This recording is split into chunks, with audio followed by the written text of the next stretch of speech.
रुकिए, एक पल के लिए रुकिए। जो बात आप अभी सुनने वाले हैं वो सिर्फ एक कहानी नहीं है, ये उस रहस्य का दरवाजा है जिसे हम रोज देखते हैं लेकिन समझ नहीं पाते। जब किसी घर में एक नन्ही किलकारी गूंजती है, हम कहते हैं बच्चा हुआ है, लेकिन क्या सच में ये इतना साधारण है? प्राचीन ग्रंथ गरुड़ पुराण एक अलग ही दृष्टिकोण देता है। वह कहता है हर जन्म एक निर्णय है, एक गहरा निर्णय जो आत्मा खुद करती है। मृत्यु के बाद आत्मा भटकती नहीं, वो अपने अगले जीवन की ओर बढ़ती है। अपने कर्मों के आधार पर वो चुनती है कहाँ जन्म लेना है, किसके घर आना है, किस रिश्ते को निभाना है। और जब एक आत्मा बेटी बनकर आने का निर्णय लेती है तो वो सिर्फ जन्म नहीं ले रही होती, वो एक उद्देश्य लेकर आ रही होती है। कभी वो प्रेम सिखाने आती है, कभी टूटे हुए रिश्तों को जोड़ने, और कभी किसी अधूरे हिसाब को पूरा करने। एक पिता जो दुनिया से लड़ सकता है, वही अपनी बेटी की एक मुस्कान के सामने हार जाता है। क्यों? क्योंकि वो रिश्ता नया नहीं होता, वो कई जन्मों का होता है। कभी वही बेटी आपकी माँ रही होगी, कभी बहन, कभी कोई ऐसा रिश्ता जो अधूरा रह गया था और अब वो फिर लौटी है ताकि वो अधूरापन पूरा हो सके। यही कारण है कि बेटी का जन्म केवल एक घटना नहीं, एक गहरा आध्यात्मिक संबंध है। लेकिन हर कहानी इतनी सरल नहीं होती।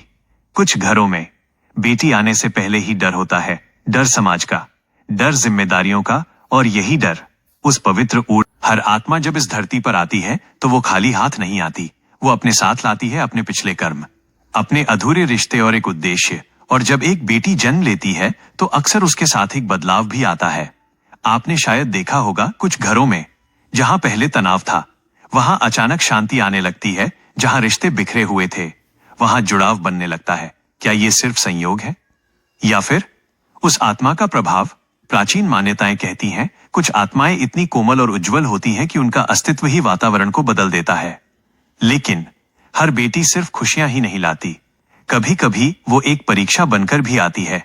एक ऐसे घर में जहां उसे समझा नहीं जाता, जहां उसे रोका जाता है, वो वहां क्यों आती है? क्योंकि कुछ आत्माएं परिवर्तन के लिए जन्म लेती हैं। वे आसान रास्ता नहीं चुनती, वे उस जगह को चुनती हैं जहां बदलाव की सबसे ज्यादा जरूरत होती है। वो छोटी सी बच्ची अपने व्यवहार से, अपने सवालों से, अपने साहस से पूरे परिवार की सोच बदल देती है, और यही उसकी असली शक्ति है।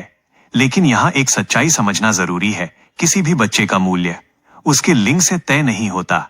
न बेटा किसी का कर्ज है, न बेटी सिर्फ भाग्य। हर बच्चा एक जिम्मेदारी है, एक अवसर है। अगर आप उसे प्यार देंगे, सम्मान देंगे, तो वही बच्चा आपके जीवन का सबसे बड़ा सहारा बनेगा। और अगर आप उसे दबाएंगे तो आप खुद अपने जीवन की रोशनी कम कर देंगे। यही जीवन का नियम है।